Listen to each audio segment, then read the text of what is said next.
దాదాపు 35 కోట్ల రూపాయలు పెండింగ్ బకాయిలు ఉన్నాయి చోడవరం షుగర్ ఫ్యాక్టరీ రైతులకి అనేటువంటి వారి బాధని నిన్న జగన్మోహన్ రెడ్డి గారికి చెప్పుకోవడం జరిగింది. తర్వాత కృష్ణంపాలెంలో ఉన్నటువంటి ఏపీఐసి నిర్వాసితులు ఎవరైతే ఉన్నారో వారికి జరుగుతున్నటువంటి అన్యాయాన్ని జగన్మోహన్ రెడ్డి గారికి చెప్పుకునేటువంటి కార్యక్రమం జరిగింది. తర్వాత తాళ్ళపాలెం దాటిన తర్వాత బల్క్ డ్రగ్ పార్క్ సంబంధించినటువంటి రాజీపేట అక్కడ ఉన్నటువంటి గ్రామస్తులందరూ కూడా రావడం జరిగింది. గతంలో నష్టపోయాం,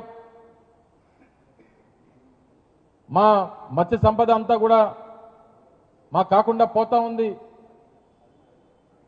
మీరు ఏదైతే మీ పార్టీ నుంచి మాకు ఇవ్వాల్సినటువంటి సహకారాన్ని ఇవ్వండి అనేటువంటిది బల్క్ డ్రగ్ పార్క్ సంబంధించినటువంటి ఆ ప్రాంతంలో రాజీపేటకు సంబంధించినటువంటి గ్రామస్తులందరూ కూడా వచ్చి కోరడం జరిగింది. నిన్న వారి విషయంలో కూడా నేను జగన్మోహన్ రెడ్డి గారు పత్రికా సమావేశంలో మాట్లాడారు. ప్రభుత్వం ఏదన్నా వారిని ఒప్పించి చేయాలి, లేదన్నా వాళ్ళని ఒప్పించకుండా ఏది చేసినా సరే ఒప్పుకోం, మేము బల్క్ డ్రగ్ పార్క్ నిర్వాసితులు ఎవరైతే ఉన్నారో బల్క్ డ్రగ్ పార్క్ వల్ల బాధితులు ఎవరైతే ఉన్నారో వారికి వైఎస్ఆర్ కాంగ్రెస్ పార్టీ మద్దతుగా ఉంటుందనేటువంటి విషయాన్ని కూడా నిన్న జగన్మోహన్ రెడ్డి గారు చెప్పడం జరిగింది. దాదాపు 47 మంది పిల్లలు నిన్న కేజీహెచ్లో ఉన్నారు. దగ్గర 70-75 మంది పార్వతీపురం ప్రాంతంలో ఉన్నటువంటి హాస్పిటల్స్లో ఉన్నారు.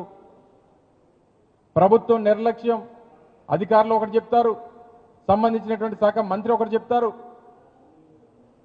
చివరికి అన్యాయం అయిపోయింది, ప్రాణాలు పోయింది, పసిపిల్లల ప్రాణాలు పోయినటువంటి పరిస్థితులు చూసాం. అందుకే నిన్న జగన్మోహన్ రెడ్డి గారు కూడా చనిపోయినటువంటి ఆ ఇద్దరు పిల్లల కుటుంబాలకి 5 లక్షల రూపాయలు చెప్పిన మా పార్టీ తరఫున సాయం చేయాలని చెప్పి కూడా వారు ఆదేశించారు. వారికి ఆ కుటుంబాలకు ఆ సాయం చేసేటువంటి బాధ్యత కూడా వైఎస్ఆర్ కాంగ్రెస్ పార్టీ తీసుకుంటా ఉంది.